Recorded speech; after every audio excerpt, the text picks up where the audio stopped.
Mga boss, eto na yung ating Nissan Banet at nilabas na natin dito sa labas para magkarga ng refrigerant.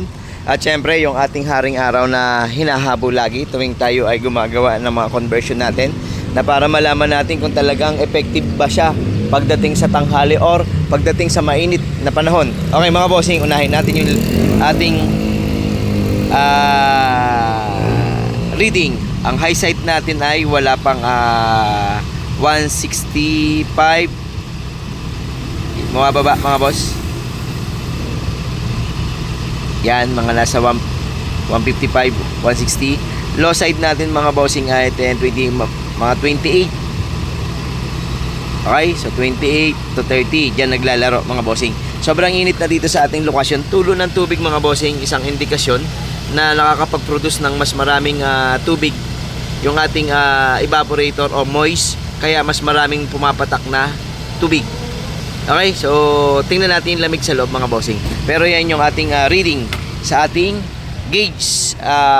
Oras natin siguro mga bossing ay mga nasa alas 9. So para mga ganon. So hindi pa ganon katindi yung tutok ng na init. Pero mainit na dito sa aming area. So kung magaramdaman mo na yung bilad, kasi mga nilabas to mga bossing ay mga alas 7. No? So bilad na yung katawan bago tayo nagkarga ng refrigerant. So eto, pakita lang namin sa inyo yung mga setup natin. Okay, condenser.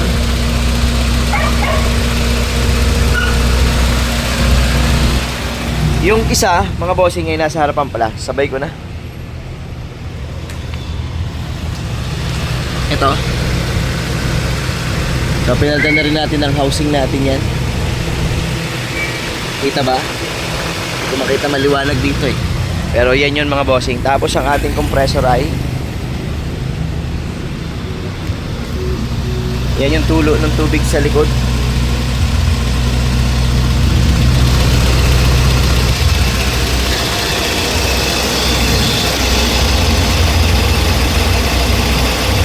Okay, yan yung ating Denso na 15C mga bossing.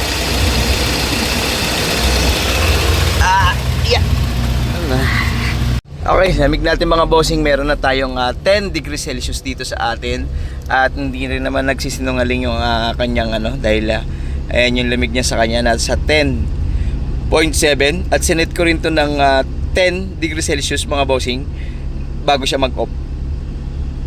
Okay, so yan yung lamig na meron sa ngayon.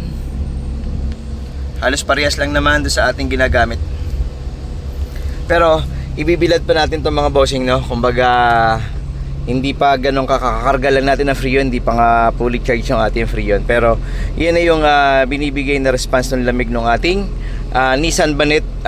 Kung kayo merong ganito, alam nyo naman na kung ano nagiging problema ng aircon nito at kung gaano ka lamig ba ang inaabot nito mga bossing. Nasa inyo ng obserbasyon niya sa mga Nissan Banet nyo.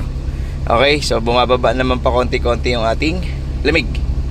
Tapos naka-heater pa to mga bossing. Ang balak natin ay i-bypass na yan, kasi nakikita natin yung tulo ng tubig sa labas ay napakalamig or napakalakas, pero parang dito parang hindi pa siya bumababa ng 10 degrees Celsius.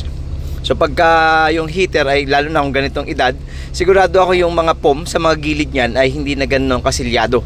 Kaya lumalabas na yung mainit na hangin or nadadaanan ng malamig na hangin yung mainit na ating heater, no? Kasi doon lang din naman dadaan yung hangin natin sa kanya pag nag-heater ka. Ito, pag nag-adjust ka ng vent mo rito o ng ventilation ng heater, magbubukas, dadaan yung malamig doon sa mainit at magbi-blend sila, kaya magkakaroon ka ng heater. Okay? So advise nating tanggalin yon, pero kung ayaw ng kliyente natin ay syempre hindi natin yan gagawin mga bossing, no? Pero para sa akin, sa edad nito ngayon, mas maganda kung tanggalin niya na yung heater dito. Sigurado ako makaka-epekto yan doon sa response ng lamig natin. Okay, ayun lang mga bossing. Obserbahan namin, tapos balikan namin kayo pag sakaling natanggal natin yung ating heater mga bossing. Pero yan na yung binabatong lamig ng ating Nissan Banet.